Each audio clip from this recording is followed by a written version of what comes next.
আজকে আমরা Tripura TET 2019 online application কীভাবে করতে হয় সেই ব্যাপারে জানবো। যারা অলরেডি সেই ব্যাপারটা জানেন তারা স্কিপ করতে পারেন, যারা জানেন না জানতে চান তারাই ভিডিওটা কন্টিনিউ করেন। তো ত্রিপুরা টেট 2019 অনলাইন অ্যাপ্লিকেশন করার জন্য আপনার যে জিনিসগুলো অবশ্যই প্রয়োজন সেটা হচ্ছে একটা ইমেল আইডি থাকতে হবে, একটা ছবি স্ক্যান করে নিতে হবে এবং সিগনেচারটাকে স্ক্যান করে নিতে হবে। তো যাদের ইমেল আইডি নেই তারা কিন্তু অবশ্যই ইমেল আইডি বানিয়ে নেবেন, কারণ যদি আপনি সাইবার ক্যাফে গিয়ে অ্যাপ্লাই করেন, আপনি মোবাইল দিয়েও করতে পারেন, বাড়ির ল্যাপটপ দিয়েও করতে পারেন, সাইবার ক্যাফে গিয়েও করতে পারেন। তো সাইবার ক্যাফে গিয়ে যদি করেন তাহলে যদি ইমেল না থাকে তাহলে ওরা কিন্তু একটা ইমেল দিয়ে অ্যাপ্লাই করে দিতে পারে। এক্ষেত্রে কিন্তু আপনার অসুবিধা হতে পারে, পরবর্তীতে যদি কোনো ইনফরমেশন ইমেল মারফত আপনাকে পাঠায় তাহলে কিন্তু সেটা আপনি পাবেন না। আরেকটা জিনিস হচ্ছে, একটা ইমেল দিয়ে শুধুমাত্র একজন ক্যান্ডিডেট অ্যাপ্লাই করতে পারবেন, একটা ইমেল দিয়ে একাধিক ক্যান্ডিডেট অ্যাপ্লাই করতে পারবেন না। অতএব আপনার নিজের ইমেল টাকাটা বাঞ্ছনীয়। তো যদি ইমেল না থাকে অবশ্যই ইমেল তৈরি করে নেবেন।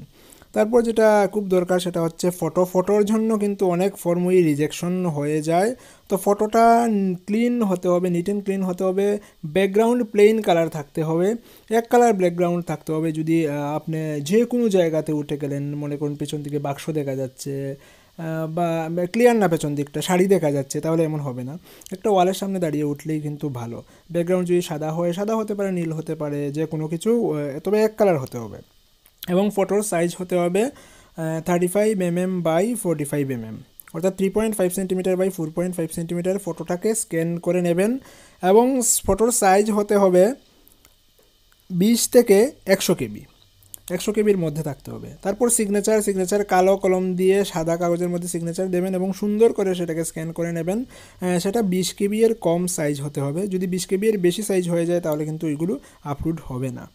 তো মোবাইল নাম্বার তো ম্যান্ডেটরি লাগবেই। মোবাইল নাম্বার আমি বলছি না, কারণ সবারই মোবাইল নাম্বার আছে। যেগুলো দরকার তাই সেগুলো হচ্ছে যে একটা ইমেল থাকতে হবে, ফটোকে স্ক্যান করে নিতে হবে এবং সিগনেচারকে স্ক্যান করে নিতে হবে। এইগুলো নিয়ে তবেই আপনি ফর্ম ফিল আপে বসবেন, নাহলে কিন্তু ফর্ম ফিল আপ করতে পারবেন না। আর এগুলো নিয়ে ফর্ম ফিল আপে বসে তারপর কীভাবে করতে হবে সেটাও কিন্তু আমরা ডিটেইল বলছি। আর যদি কোনো সমস্যা হয়, বুঝতে অসুবিধা হয়, তাহলে টিআরবিটির ওয়েবসাইটে কিন্তু অবশ্যই যোগাযোগ করে নিতে পারেন। এই ফোন নাম্বারটা দেখে দিচ্ছি স্ক্রিনে, এই নাম্বারে যোগাযোগ করে কিন্তু যে কোনো ইনফরমেশন ওদের কাছ থেকে জেনে নিতে পারেন। তো চলুন আমরা দেখে নিই কীভাবে ফর্ম ফিল আপ করতে হবে সেটা।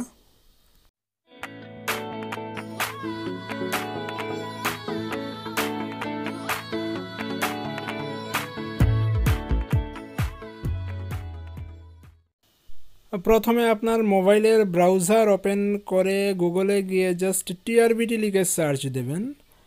টিআরবিটি লিখে সার্চ দিলেও হবে, অথবা ত্রিপুরা টেট 2019 লিখে সার্চ দিলেও হবে, চলে আসবে টিআরবিটির মেইন ওয়েবসাইট। তো টিআরবিটি বা ত্রিপুরা টেট 2019 লিখে সার্চ দেবেন। টিআরবিটির ওয়েবসাইট চলে আসার পর দেখবেন একটা অপশন রয়েছে অ্যাপ্লাই অনলাইন। তো অ্যাপ্লাই অনলাইনে ক্লিক করলে আরও দুটো লিঙ্ক আসবে, যে ক্লিক হেয়ার ফর ইউজিটি 2019, তারপরে ক্লিক হেয়ার ফর টিটেট 2019। তো রিল্যাক্সেশন মোডে যারা ফিল আপ করতে চাইছেন টিটেট 2019 পরের সেকেন্ড অপশনটা সিলেক্ট করবেন। আর এসটিজিটি এসটিপিজিটি এসবের জন্য ফার্স্ট অপশনটা সিলেক্ট করবেন। তো আমরা সেকেন্ড অপশন সিলেক্ট করলাম। তারপর কি হলো জাস্ট দেখছি, নেটওয়ার্কটা একটু স্লো আছে তাই আসতে একটু দেরি হচ্ছে। এই যে অপশন চলে এসছে। তো প্রথমে নিউ ইউজার রেজিস্ট্রেশন করতে হবে। এক্ষেত্রে নাম, email ID, mobile number, alternative mobile number, date of birth এবং পাসওয়ার্ড দিয়ে সেটা কনফার্ম করতে হবে। এভাবেই কিন্তু প্রাথমিক রেজিস্ট্রেশন করতে হবে। তো প্রাথমিক রেজিস্ট্রেশন করার পরে কিন্তু আপনার একটা রেজিস্ট্রেশন নাম্বার পড়ে যাবে, ওই নাম্বারটা এবং পাসওয়ার্ডটা লিখে রাখতে হবে। পরবর্তীতে যখন লগ ইন করবেন, বাকি কাজ করার জন্য কিন্তু লগ ইন করতে হবে, এক্ষেত্রে ওই রেজিস্ট্রেশন নাম্বার এবং পাসওয়ার্ডটা দিয়ে এন্টার করতে হবে। আদারওয়াইজ আপনি ইমেল এবং পাসওয়ার্ড দিয়েও এন্টার করতে পারেন। তো দেখুন আমি রেজিস্ট্রেশন করে নিলাম, আমার রেজিস্ট্রেশন নাম্বার পড়ে যাচ্ছে। হ্যাঁ, আমি একটা স্ক্রিনশট মেরে রেখে দিলাম ওইটাকে। তারপর আমার কাজ হবে নিচে চলে যাবেন, দেখুন লগ ইন, ওইখানে ইমেল আইডি বা রেজিস্ট্রেশন নাম্বার দিতে হবে। তো আমি ইমেল আইডি দিয়ে লগ ইন করছি, ইমেল আইডিটা দিলাম, পাসওয়ার্ড দিলাম, তারপর একটা ভেরিফিকেশন কোড লেখা থাকবে। ভেরিফিকেশন কোডটা দেখুন যে এই যে ইমেজের মধ্যে, ছবির মধ্যে যেটা লেখা আছে 3OK98M, ওইটা দিতে হবে। দেওয়ার পর এন্টার প্রেস করবেন, করে কিন্তু লগ ইন করতে হবে। লগ ইন করার পরেই কিন্তু বাকি কাজ করবেন।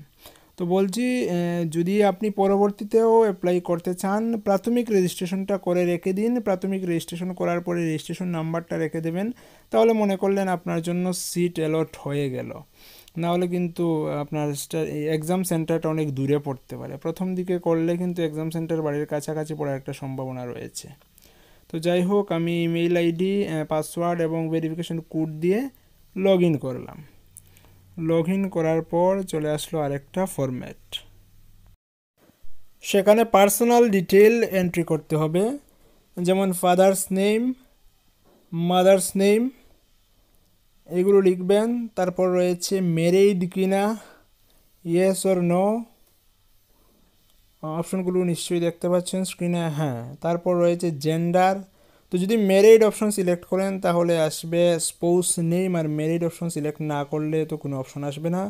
তারপর রয়েছে category, ST SC UR, ST SC ছাড়া বাকি সবাই ইউআর হবে। মেল ফিমেল রয়েছে। তারপর ন্যাশনালিটি ইন্ডিয়ান, ফিজিক্যালি হ্যান্ডিক্যাপড কিনা, ইয়েস অর নো। তো এক্ষেত্রে যদি ফিজিক্যালি হ্যান্ডিক্যাপড সার্টিফিকেট থাকে তাহলে ইয়েস দেবেন। তবে হ্যাঁ, 40% কম হলে কিন্তু ইয়েস দেওয়া যাবে না, অপশনগুলো নেবে না, আপনি চেক করে দেখতে পারেন। তারপর রয়েছে ইফ কারেন্টলি এমপ্লয়েড, বর্তমানে চাকুরিজীবী কিনা। তারপর এক্স সার্ভিসম্যান কিনা, হ্যাভিং পিআরটিসি আছে কিনা।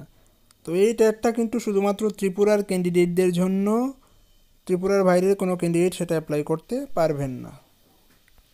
এইগুলো ফিল আপ করে নেক্সট বাটন প্রেস করলে আসবে অ্যাড্রেস বার।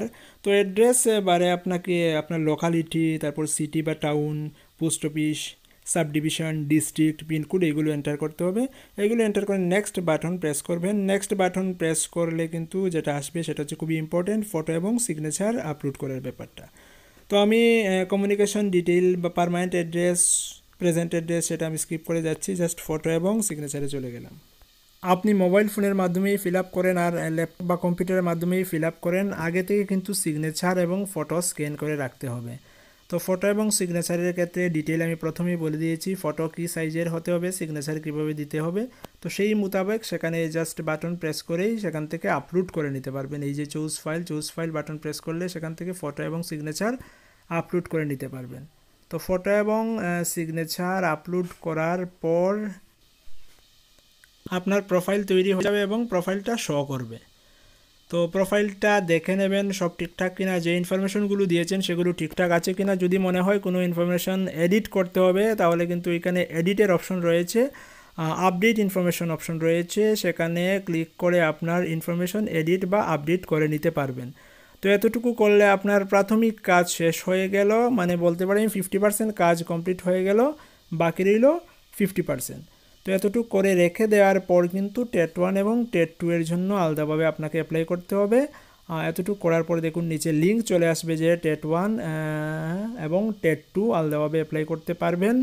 জাস্ট আপনাকে আরও আপনার একাডেমিক ডিটেল দিতে হবে। একাডেমিক ডিটেল ফিল আপ করার পর পেমেন্ট করে দিতে হবে। পেমেন্ট করে দিলেই কিন্তু ফর্ম ফিল আপ হয়ে গেল এবং অ্যাকনোলেজমেন্ট স্লিপ আপনাকে দিয়ে দেবে পিডিএফ আকারে, সেটা সেভ করে বা প্রিন্ট আউট করে রেখে দেবেন। তো এবার আমি পরের পার্টে যাচ্ছি অ্যাপ্লাই করার জন্য। আমি টেট 2টা সিলেক্ট করলাম, অ্যাপ্লাই অনলাইন। প্রথমেই চলে আসবে কোয়ালিফিকেশন। তো কোয়ালিফিকেশনে বিভিন্নটা রয়েছে, যেটা আপনার যদি বিএড থাকে তাহলে বিএড সহ যে অপশনগুলো রয়েছে সেগুলো সিলেক্ট করবেন। আর যদি বিএড না থাকে, রিল্যাক্স মুডে আপনি টেট পরীক্ষা দিতে বসেন, বিএড বা ডিএলএড না থাকে তাহলে একেবারে নিচে দেখুন যে গ্র্যাজুয়েশন থাকলে গ্র্যাজুয়েশনটা, যেহেতু টেট 2তে অবশ্যই গ্র্যাজুয়েশন থাকতে হবে, গ্র্যাজুয়েশন অপশন এক্সট্রা একেবারে নিচে চলে আসবে। তো গ্র্যাজুয়েশন অপশনটাকে সিলেক্ট করে দেবেন। গ্র্যাজুয়েশন অপশন সিলেক্ট করে দেওয়ার পর দেখুন নেম অফ কোয়ালিফিকেশন 1 চলে এসছে, সেখানে সিনিয়র সেকেন্ডারি লেখা আছে। তো এক্ষেত্রে আপনার সিনিয়র সেকেন্ডারি কোর্সের ক্ষেত্রে আপনার বোর্ডের নাম, ইনস্টিটিউশনের নাম, year of passing, total mark, আপনি কত পেয়েছেন এই মার্কটা দিতে হবে। তারপর পার্সেন্টেজটা কিন্তু অটোমেটিক্যালি হিসেব হয়ে যাবে, ওটা হিসেব করতে হবে না। তারপর নেক্সটে দেখতে পাবেন name of qualification two graduation. তো গ্র্যাজুয়েশনের ক্ষেত্রেও সেম, ইউনিভার্সিটির নাম, কলেজের নাম, টোটাল মার্ক, অনার্স হলে অনার্সের মার্ক শুধু হবে, পাস হলে সবটার মার্ক হবে। তারপর হচ্ছে গিয়ে নিচে দেখতে পাবেন কোয়ালিফিকেশন 3 বিএড। তো বিএডটা যারা শুধু গ্র্যাজুয়েশন সিলেক্ট করেছেন বিএডটা হাইলাইটেড থাকবে না, কারণ ওদের বিএড নেই, বিএডে কোনো অপশন আপনি সিলেক্ট করতে পারবেন না। নিচে চলে যাবেন, নিচে দেখতে পাবেন যে হাইয়েস্ট একাডেমিক কোয়ালিফিকেশন একটা অপশন রয়েছে। তো হাইয়েস্ট একাডেমিক কোয়ালিফিকেশন যদি মাস্টার ডিগ্রি থাকে তাহলে মাস্টার ডিগ্রি সিলেক্ট করবেন। তারপর সেকেন্ড ল্যাঙ্গুয়েজ চয়েস বলে দুটো অপশন রয়েছে, বেঙ্গলি এবং ককবরক। তো আগে সেকেন্ড ল্যাঙ্গুয়েজ শুধু বাংলাই ছিল, এখন ককবরকটাকেও সংযোজন করা হয়েছে। তো দুটো অপশন রয়েছে, বাংলা হলে বাংলা, না হলে ককবরক দেবেন। তো আমি বাংলা সিলেক্ট করলাম। তারপর সাবজেক্ট চুজ করতে বলছে, আমি কি আর্টস স্ট্রিমের জন্য পরীক্ষা দেবো নাকি সায়েন্স স্ট্রিমের জন্য পরীক্ষা দেবো। যদি সায়েন্সের জন্য পরীক্ষা দিই তাহলে ম্যাথমেটিক্স অ্যান্ড সায়েন্স, আর আর্টসের জন্য হলে সোশ্যাল সায়েন্স সিলেক্ট করব। তারপর আমি সাবমিট দিয়ে দেবো। সাবমিট করার পর দেখবেন অপশন চলে আসবে যে এডিট অ্যাপ্লিকেশন বা ফাইনালাইজ অ্যাপ্লিকেশন। তো ফাইনালাইজ অ্যাপ্লিকেশনে ক্লিক করলে আপনার পুরো ডিটেল সামনে চলে আসবে, এক নজর দেখে নেবেন। দেখে যদি মনে হয় সব ইনফরমেশন ঠিকঠাক আছে তাহলে ফাইনালাইজ প্রেস করবেন। তো ফাইনালাইজ প্রেস করার পর কিন্তু আপনি আর এডিট করতে পারবেন না ইনফরমেশনগুলো, অতএব ভালোভাবে দেখে শুনে তারপরেই ফাইনালাইজ ক্লিক করবেন। তো একই রকমভাবে যদি আপনি টেট পেপার 1-এর জন্য অ্যাপ্লাই করতে চান, সেম একই ইনফরমেশান দিতে হবে, একই রকমভাবে ফিল আপ করে নিতে পারবেন। তো সেটা আমি জাস্ট স্কিপ করছি। তো সব ইনফরমেশন দেখে শুনে ফাইনালাইজ বাটনে ক্লিক করার পর দেখুন কি আসে, জাস্ট ফাইনালাইজ ক্লিক করে দিলাম। তারপর চলে আসবে মেক পেমেন্ট। তারপরে হচ্ছে পেমেন্ট করে দিতে হবে। তো পেমেন্ট করার মধ্যে কিন্তু আপনি 3-4টে অপশন পাবেন, debit card, credit card, net banking, বিভিন্ন মাধ্যমে করতে পারেন। তো যদি নেট ব্যাঙ্কিংয়ের মাধ্যমে করেন তাহলে কিন্তু ফিজ কাটবে 306 টাকার মতো, আর যদি আপনি ডেবিট কার্ড দিয়ে করেন তাহলে 300 টাকায় কাটবে। তো এক্ষেত্রে মনে করুন ডেবিট কার্ড দিয়ে আপনি করবেন, ডেবিট কার্ডের নাম্বার দেবেন, তারপর এক্সপায়ারি ডেট একটা থাকে, এক্সপায়ারি ডেট দেবেন, সিভিভি 3টা ডিজিটের একটা কোড থাকে সেটা দেবেন। দেওয়ার পরে কার্ড হোল্ডারের নাম দিয়ে প্রেস করলেই কিন্তু পেমেন্ট হয়ে যাবে। আর পেমেন্ট হয়ে যাওয়ার পরই আপনার ফর্ম সাবমিট হয়ে যাবে এবং অ্যাকনোলেজমেন্ট স্লিপ পিডিএফ আকারে আপনাকে ডাউনলোড করার জন্য দিয়ে দেবে, সেটা আপনি সেভ করে প্রিন্ট আউট করে রেখে দেবেন। জাস্ট আপনার কাজটা কমপ্লিট হয়ে গেল। তো সেম টেট 1-এর ক্ষেত্রেও একইভাবে, টেট 2-এর ক্ষেত্রেও একইভাবে করতে পারেন, তবে দুটো আলাদা আলাদাভাবে করতে হবে।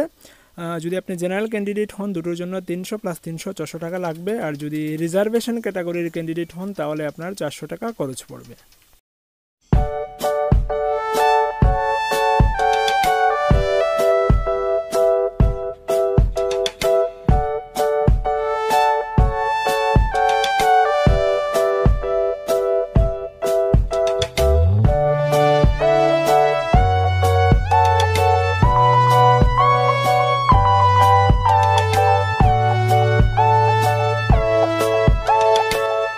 জটিল বাক্য হচ্ছে যদি, তবে জাতীয় বাক্যকে জটিল